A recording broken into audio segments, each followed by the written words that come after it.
നമസ്കാരം. ഫണ്ട് 360 പുതിയൊരു അധ്യായത്തിലേക്ക് സ്വാഗതം.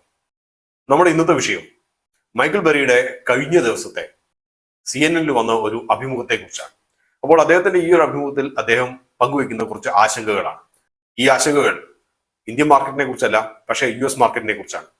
നമുക്കറിയുന്ന പോലെ തന്നെ എത്രയൊക്കെ ലോകത്തിലെ രാജ്യങ്ങൾ സ്വയം പര്യാപ്തത കൈവരിച്ചിട്ടുണ്ടെങ്കിൽ കൂടിയും അമേരിക്ക തുമ്മിക്കഴിഞ്ഞാൽ ലോകത്തിന് മൊത്തം ജലദോഷം വരും എന്ന് പറഞ്ഞ അവസ്ഥ കാര്യമായിട്ട് മാറ്റങ്ങളൊന്നും ഇനിയും വന്നിട്ടില്ല. അപ്പോൾ മൈക്കിൾ ബെറി പങ്കുവച്ചിട്ടുള്ള US എക്കണോമിയെ കുറിച്ചുള്ള ചില ആശങ്കകൾ ഒരു പരിധിവരെ ആ ആശങ്കകൾ ഇന്ത്യയിലെയും ബാധിക്കുന്നതാണ് എന്നുള്ളത് കൊണ്ട് അക്കാര്യങ്ങൾ നമ്മളിവിടെ പങ്കുവയ്ക്കുന്നു. പല മീഡിയയും പറയുന്നത് പോലെ തന്നെ US എക്കണോമി, മാക്രോ എക്കണോമിക്സ് ഒക്കെ ആസ് എ ഓൾ നോക്കിക്കഴിഞ്ഞാൽ വലിയ മോശമില്ല. പുറത്തുനിന്ന് നോക്കുന്നവർക്ക് വളരെ നല്ലതാണ്. കാരണം എന്ന് വെച്ച് കഴിഞ്ഞാൽ വളരെ സ്ട്രോങ് ആയിട്ടുള്ള GDP ഗ്രോത്ത് ഉണ്ട്. അതേപോലെ തന്നെ അൺഎംപ്ലോയ്മെന്റ്, തൊഴിൽ ഇല്ലായ്മ നിരക്കുകൾ എന്ന് പറയുന്നത് കുറവാണ്, കുറഞ്ഞു വരുന്നുണ്ട്, മോശമില്ലാത്ത രീതിയിലൊക്കെ കുറയുന്നുണ്ട്. അതേപോലെ തന്നെ കോർപ്പറേറ്റ് പ്രോഫിറ്റ്സ് ഒക്കെ ആണെങ്കിൽ മോശമില്ലാത്ത രീതിയിൽ നല്ല പ്രോഫിറ്റ്സ് ഒക്കെ കഴിഞ്ഞ 1-2 വർഷങ്ങളായിട്ട് പോസ്റ്റ് ചെയ്യുന്നുണ്ട്. അപ്പോൾ പുറത്തുനിന്ന് നോക്കുമ്പോൾ എല്ലാം വളരെ നല്ല രീതിയിലിരിക്കുന്നു. പക്ഷേ മൈക്കിൾ ബെറി പറയുന്നത് ഇക്കാര്യങ്ങളൊക്കെ നല്ല രീതിയിലൊക്കെ നമ്പേഴ്സ് പുറത്തുനിന്ന് നോക്കുമ്പോൾ കാണുന്നുണ്ടെങ്കിൽ കൂടിയും ചില കാര്യങ്ങളൊക്കെ ആശങ്കപ്പെടുത്തുന്നതാണ്.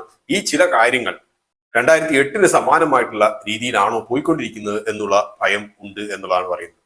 അതിൽ ഒന്നാമത്തെ കാര്യം എന്ന് വെച്ച് കഴിഞ്ഞാൽ മീഡിയ ഒക്കെ പലപ്പോഴും പറയുന്ന മാഗ്നിഫിസന്റ് 7 ആണ്.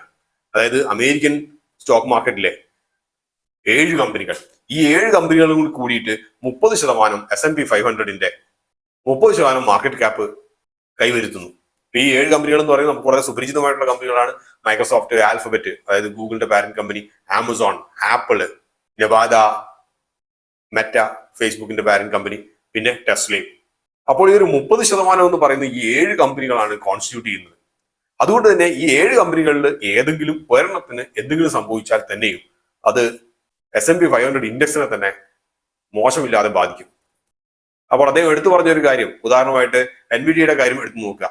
ഈ സ്റ്റോക്ക് ഏകദേശം 200% 2023 കാലം മുതൽ അങ്ങോട്ട് ഉയർന്നു. പക്ഷേ അതിന്റെ PE എന്ന് പറയുന്നത് 100 ആണ്. അതായത് ₹1 ഏർണിങ്സിന് ₹100 നൽകുന്നു എന്നർത്ഥം. ഇന്ത്യയെ സംബന്ധിച്ച് ഇത് വലിയൊരു കാര്യമായിട്ട് നമ്മൾ കണക്കുകൂട്ടുന്നില്ല. കാരണം ഇന്ത്യ ചരിത്രപരമായിട്ട് ഒരു ഹയർ ഏർണിങ്സ് നിലനിർത്തുന്ന ഒരു രാജ്യമാണ്. അത് ഇൻഡെക്സിനാകട്ടെ അല്ലെങ്കിൽ ഇൻഡിവിജ്വൽ സ്റ്റോക്കിനാകട്ടെ. പക്ഷെ അമേരിക്കയെ സംബന്ധിച്ച് ഈ 100 എന്ന് പറയുന്ന ഒരു PE എന്നൊക്കെ പറയുന്നത് കുറച്ചൊക്കെ ഒരു അപകടമണി മുഴക്കുന്ന കാര്യമാണ്.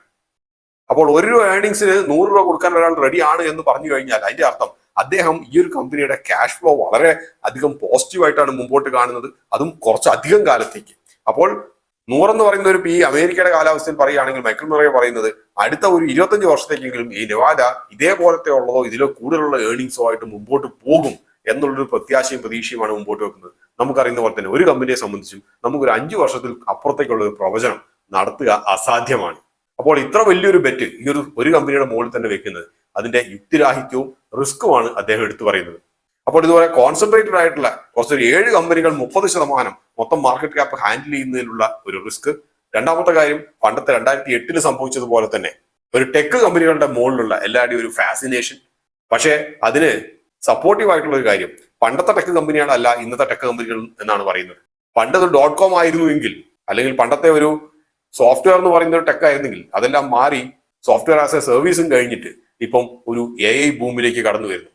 അപ്പോൾ AI ബൂം അതിനു വേണ്ടിയിട്ട് ഏർണിങ്സിന്റെ 100 ഇരട്ടിയൊക്കെ നൽകേണ്ട അത്രയ്ക്കും വലിയൊരു ബൂം നിലനിൽക്കുമോ, അത്രയ്ക്കും മാത്രമുള്ള ഒരു പ്രോഫിറ്റ് മാർജിൻ ജനറേറ്റ് ചെയ്യാൻ പറ്റുമോ എന്നുള്ളതെല്ലാം ഒരു ചോദ്യചിഹ്നമാണ്. രണ്ടാമത്തെ കാര്യം അദ്ദേഹം പറയുന്നത് വെച്ച് കഴിഞ്ഞാൽ അമേരിക്കയുടെ കടബാധ്യത തന്നെയാണ്. അമേരിക്കയുടെ മൊത്തം കടബാധ്യത ഏകദേശം $307 ട്രില്യൺ കടന്നു. അതായത് ഏകദേശം 350% മൊത്തം ഗ്ലോബൽ GDPയുടെ 350% ആണ് ഈ ഒരു കടം. അതുകൊണ്ട് തന്നെ ഈ ഒരു ഹയർ ഇൻട്രസ്റ്റ് റേറ്റ് എന്ന് പറയുന്നത് അമേരിക്കയുടെ മുകളിൽ ഏൽപ്പിക്കുന്ന സാമ്പത്തിക ബാധ്യത ചില്ലറയല്ല. കഴിഞ്ഞ 20 വർഷത്തെ ഏറ്റവും ഉയർന്ന ഒരു ഇൻട്രസ്റ്റ് റേറ്റിലാണ് അമേരിക്ക നിൽക്കുന്നതെന്ന് കൂടി നമ്മൾ കണക്കുകൂട്ടണം. ഈ ഒരു അവസ്ഥയിലാണ് നമ്മൾ ട്രംപിന്റെ കഴിഞ്ഞ ദിവസങ്ങളിലുള്ള കുറച്ച് കാര്യങ്ങളൊക്കെ നമ്മൾ ചേർത്ത് വായിക്കേണ്ടത്. കാരണം അമേരിക്കയിൽ ഇൻഫ്ലേഷൻ എന്ന് പറയുന്ന ഒരു പ്രശ്നം കാര്യമായിട്ടില്ല. അതുകൊണ്ട് പവലിനോട് റേറ്റ് കട്ടാണ് സത്യത്തിൽ ട്രംപ് ആവശ്യപ്പെട്ടിരിക്കുന്നത്. നമുക്കറിയുന്ന പോലെ തന്നെ ഇന്ത്യയിൽ നിന്നും കുറച്ച് വിഭിന്നമായിട്ട് ഫെഡറൽ റിസർവ്സ് വേറെയാണ്, ഗവൺമെന്റ് വേറെയാണ്. അതുകൊണ്ട് പ്രസിഡന്റിന് ഒരു കാര്യങ്ങളും ആവശ്യപ്പെടുക സാധ്യമല്ല. ന്യായങ്ങൾ നിരത്തി ഇങ്ങനത്തെ ഒരു പരിസ്ഥിതിയിലേക്ക് കൊണ്ടുപോയി എത്തിക്കാൻ പറ്റുമോ എന്നൊക്കെയുള്ളത് ചോദ്യങ്ങളും ന്യായങ്ങൾ നിരത്തുക എന്നുള്ളത് മാത്രമേ സാധ്യമായിട്ടുള്ളൂ. അതുകൊണ്ടാണ് ട്രംപ് പറയുന്നത് നമ്മൾ ഇൻഫ്ലേഷൻ അണ്ടർ കൺട്രോൾ ആണ്, അതുകൊണ്ട് വേണമെങ്കിൽ ഒരു റേറ്റ് കട്ടൊക്കെ പരിഗണിക്കാം. റേറ്റ് കട്ട് പരിഗണിച്ചു കഴിഞ്ഞാൽ കടബാധ്യതയുടെ മുകളിലുള്ള ഭാരം കുറച്ചൊന്ന് കുറഞ്ഞു കിട്ടും. അത് ഒന്നാമത്തെ കാര്യം. രണ്ടാമത്തെ കാര്യം, അതൊരു പോസിറ്റീവ് ഇമ്പാക്ട് ഈ പറഞ്ഞതുപോലെ US മാർക്കറ്റിന് നൽകും. ഒരു പരിധിവരെ ലിക്വിഡിറ്റി കൂടുകയും ചെയ്യും. ഇതൊന്നും സംഭവിച്ചില്ല എങ്കിൽ ഗവൺമെന്റ് മുമ്പിലിരിക്കുന്ന മാർഗങ്ങൾ എന്ന് വെച്ച് കഴിഞ്ഞാൽ ടാക്സ് റേറ്റ് കൂട്ടുക എന്നുള്ളതാണ്. ഇത് ആത്യന്തികമായിട്ട് സ്പെൻഡിങ് കുറയ്ക്കും. അപ്പൊ ഇതിനെ തുടർന്ന് ഗവൺമെന്റ് കൂടുതൽ പണം പ്രിന്റ് ചെയ്യേണ്ടതായിട്ടുള്ള ഒരു ആവശ്യകതയിലേക്ക് വരും. താരിഫ് എന്ന് പറയുന്ന ഒരു ഭൂതം അത് ലോകത്തെ മാത്രമല്ല ഇപ്പൊ തിരിച്ച് അമേരിക്കയിലെയും തുറച്ചു നോക്കുന്നു എന്നുള്ളൊരു സത്യവും അവിടെ നിലനിൽക്കുന്നു. പിന്നെ പല ഇന്റർനാഷണൽ എക്കണോമിക് അനലിസ്റ്റുകളും കാണാതെ പോയൊരു കാര്യം എനിക്ക് ഒരു പരിധിവരെ മൈക്ക് മൊറയുടെ നിരീക്ഷണത്തിൽ കൺവിൻസിംഗ് ആയിട്ട് തോന്നിയെന്ന് വെച്ച് കഴിഞ്ഞാൽ കൊമേഴ്ഷ്യൽ റിയൽ എസ്റ്റേറ്റ് ഡേറ്റയാണ്. കഴിഞ്ഞ ഒരു വർഷത്തെ കാലാവധി എടുത്തു നോക്കുമ്പോൾ അദ്ദേഹം പറയപ്പെടുന്ന ഒരു കാര്യം, സാൻ ഫ്രാൻസിസ്കോയിൽ ഏകദേശം 34% കൊമേഴ്ഷ്യൽ റിയൽ എസ്റ്റേറ്റ് വേക്കന്റ് ആയിട്ട് കിടക്കുന്നു, ആളില്ലാതെ കിടക്കുന്നു. ന്യൂയോർക്കിലാണെങ്കിൽ 23% വേക്കന്റ് ആണ്. ഷിക്കാഗോയിലാണെങ്കിൽ 21% വേക്കന്റ് ആണ്. അതേപോലെ തന്നെ ഏകദേശം $1.5 ട്രില്യൺ തത്തുല്യമായിട്ടുള്ള കൊമേഴ്ഷ്യൽ റിയൽ എസ്റ്റേറ്റ് ഡെറ്റ്സ് ഒക്കെ 2025 വന്നു ചേരുകയും ചെയ്യുന്നു. അപ്പൊ ഈ ഒരു കടം 2025 വരുന്നതായതുകൊണ്ട് തന്നെ ബാങ്കുകളുടെ മുകളിലുള്ള ഒരു പ്രഷർ അത് തീരെ കുറവല്ല. ഇതാണ് അദ്ദേഹം മുമ്പോട്ട് നോക്കിക്കാണുന്നത്. 2008 സമാനമായിട്ടുള്ള ഒരു അവസ്ഥയിലേക്ക് അമേരിക്കയെ കൊണ്ട് എത്തിക്കുമോ ഇല്ലയോ എന്നുള്ളത്. കൊമേഴ്ഷ്യൽ റിയൽ എസ്റ്റേറ്റ് ഓഫീസ് സ്പേസുകൾ വെക്കേറ്റ് ചെയ്യുക എന്നുള്ളത് സാധാരണ രീതിയിൽ ഒരു എക്കണോമിക് ഇൻഡിക്കേറ്റർ ആയിട്ട് വരുന്നതെന്ന് വെച്ച് കഴിഞ്ഞാൽ ഒരു ബിസിനസ് സ്ലോ ഡൗൺ ഇൻഡിക്കേറ്റർ ആണ്. പക്ഷെ പണ്ടത്തിൽ നിന്നും കുറച്ച് വിഭിന്നമായിട്ട് നമുക്ക് പറയാൻ കഴിയുന്ന ഒരു കാര്യം എന്ന് വെച്ച് കഴിഞ്ഞാൽ ഇന്നത്തെ രീതിയിൽ പല കമ്പനികളും 100% ഓഫീസ് സ്പേസ് വേണമെന്ന് വാശി പിടിക്കാത്തതാണ്, പ്രത്യേകിച്ച് US-ൽ. അപ്പോൾ അത് വേണമെങ്കിൽ ഒരു 4 മുതൽ 5% വേണമെങ്കിൽ ഫാക്ടറിങ് ചെയ്യാം. പക്ഷെ എങ്കിൽ പോലും ഇത് വളരെ ഉയർന്ന രീതിയിലുള്ള ഒരു ഓഫീസ് വേക്കന്റ് റേഷ്യോ തന്നെയാണ്. അപ്പോൾ അദ്ദേഹം ഇതെല്ലാം കൂടി ഒന്നിച്ച് ചേർത്ത് വെക്കാൻ വേണ്ടിയിട്ടാണ് നോക്കുന്നത്. അതായത് റിയൽ എസ്റ്റേറ്റ് ഡിഫോൾട്ട്സ്, അതുപോലെ ടെക് സ്റ്റോക്കുകളുടെ ഇനി ചിലപ്പോൾ കുറെ സെൽ ഓഫ് നടന്നേക്കാം. ഇതിനെ തുടർന്ന് ഈ പറഞ്ഞതുപോലെ റിയൽ എസ്റ്റേറ്റ് ഡിഫോൾട്ട്സ് ഒക്കെ വരുന്നതുകൊണ്ട് തന്നെ ബാങ്കുകളുടെ ഒരു ചെറിയൊരു തകർച്ച, ഇതിനെ തുടർന്ന് ഉള്ള ഒരു പാനിക് മാർക്കറ്റ് സെൽ ഓഫ്. ഇതാണ് ബെറിയുടെ ആശങ്കകൾ. ബെറിയുടെ മാത്രം ആശങ്കയായിട്ട് കരുതാനില്ല. നമ്മൾ ഏകദേശം 1-2 മാസങ്ങൾക്ക് മുമ്പ് ബ്ലാക്ക് റോക്കിന്റെ അസറ്റ് മാനേജേഴ്സും ഇതേ കാര്യങ്ങളൊക്കെ തന്നെ നമ്മൾ പറയുന്നത് കേട്ടു. JP മോർഗന്റെ അതുപോലെ തന്നെ ലാർജ് സ്കെയിൽ ഡിഫോൾട്ട്സ് വരാനുള്ള ഒരു സാധ്യതയെക്കുറിച്ച്. അപ്പോൾ അമേരിക്കയിൽ ഒരു പ്രതിസന്ധി വന്നു കഴിഞ്ഞാൽ ലോകത്തെ മൊത്തം ബാധിക്കും എന്നുള്ളതാണ് നമ്മളെ വലയ്ക്കുന്ന ഒരു ആശങ്ക. അപ്പോൾ ഇത് നമ്മൾ എങ്ങനെ നേരിടാമെന്ന് വെച്ച് കഴിഞ്ഞാൽ നമ്മൾ നേരത്തെ ഒക്കെ പറയുന്ന പോലെ തന്നെ പോർട്ട്ഫോളിയോ ഡൈവേഴ്സിഫൈ ചെയ്യുക, അല്ലെങ്കിൽ ടോട്ടൽ വെൽത്ത് ഡൈവേഴ്സിഫൈ ചെയ്യുക. ഇക്വിറ്റി എന്നുള്ളതിലേക്ക് മാത്രമായിട്ട് കഴിഞ്ഞ ഒരു 4-5 വർഷങ്ങളായിട്ട് എല്ലാവരും ഒതുങ്ങിപ്പോയി എന്നുള്ളതാണ് ഏറ്റവും വലിയൊരു പ്രശ്നം. ഇക്വിറ്റി മാത്രം എന്നുള്ളത് കഴിഞ്ഞിട്ട് ഇനിയിപ്പോൾ റിയൽ എസ്റ്റേറ്റും ബൂളിയൻ, ഗോൾഡ് ആകട്ടെ, സിൽവർ ആകട്ടെ, അത് അല്ലെങ്കിൽ ഡെറ്റ്സ് ഫണ്ട്സ്, ഈവൻ FD ഉൾപ്പെടെ, ഇതുൾപ്പെടെ ഒരു ബാലൻസ്ഡ് ആയിട്ടുള്ള ഒരു വെൽത്ത് ഉണ്ടെങ്കിൽ മാത്രമേ സാധാരണ രീതിയിൽ നമുക്ക് കുറച്ചൊരു സമാധാനമായിട്ട് ഇരിക്കാൻ കഴിയുള്ളൂ. ഇല്ലെങ്കിൽ നിങ്ങളുടെ പോർട്ട്ഫോളിയോയുടെ ബീറ്റ എന്ന് പറയുന്നത് വളരെ ഉയർന്നതായിരിക്കും. കിട്ടിയാൽ കിട്ടി, പോയാൽ പോയി എന്ന് പറയുന്ന രീതിയിലാവും. പക്ഷെ ഇതിനകത്തൊരു വലിയൊരു പ്രശ്നം ഇന്ത്യൻ സ്റ്റോക്ക് മാർക്കറ്റിനെ വെച്ച് പറയുകയാണെങ്കിൽ ആത്യന്തികമായി മുകളിലേക്ക് തന്നെ പോകും. പക്ഷെ ഒരു പ്രശ്നം, ഇതിന്റെ അത് താഴേക്ക് വന്നു കഴിഞ്ഞാൽ ഇത് തിരിച്ച് മുകളിലേക്ക് കയറാൻ എടുക്കുന്ന ഒരു ടൈം പീരീഡ് ഉണ്ട്. ആ ഒരു ടൈം പീരീഡിൽ നമ്മൾ എന്ത് ചെയ്യും എന്നുള്ളൊരു ചോദ്യമാണ് അവിടെ നിലനിൽക്കുന്നത്. കാരണം പ്രത്യേകിച്ച് നിങ്ങൾക്ക് പണത്തിന് ആ ഒരു കാലയളവിൽ ആവശ്യമൊക്കെ വരികയാണെങ്കിൽ എന്ത് ചെയ്യും എന്നുള്ളൊരു ചോദ്യമുണ്ട്. കാരണം പലപ്പോഴും മാർക്കറ്റ് റിക്കവറിക്ക് എടുത്തിരിക്കുന്ന ഒരു ആവറേജ് സമയം എന്ന് പറയുന്നത് 2 വർഷത്തിന്റെ അടുത്താണ്. അപ്പൊ ഈ ഒരു 2 വർഷം എന്ന് പറയുന്നത് 24 മാസമുണ്ട്. കോവിഡ് ഒക്കെ അതിന് എക്സംഷൻ ആണെന്നുള്ളത് പറയുന്നു. പക്ഷെ സാധാരണ രീതിയിൽ ഒരു എക്കണോമിക് ഫാക്ടേഴ്സ് കൊണ്ട് താഴേക്ക് പോകുമ്പോൾ എടുക്കുന്ന ഒരു സമയം ഇതാണ്. അതുകൊണ്ടാണ് നമ്മൾ പലപ്പോഴും പോർട്ട്ഫോളിയോ ഒരു ബാലൻസ്ഡ് ആയിട്ട് വെക്കണമെന്നുള്ളത് നമ്മൾ പറയാറുള്ളത്. ഇക്വിറ്റി എന്നുള്ളത് മാത്രമല്ല, പക്ഷെ ഇക്കൂട്ടത്തിൽ തന്നെ ഒരു കാര്യം നമ്മൾ ഓർക്കുക, ഈ പറഞ്ഞ മാർക്കറ്റ് തകർച്ചകളാണ് സത്യത്തിൽ ഇൻവെസ്റ്റേഴ്സിനെ സംബന്ധിച്ച് ഒരു മൾട്ടി ജനറേഷണൽ റിട്ടേൺസ് നൽകിയിട്ടുള്ളത്.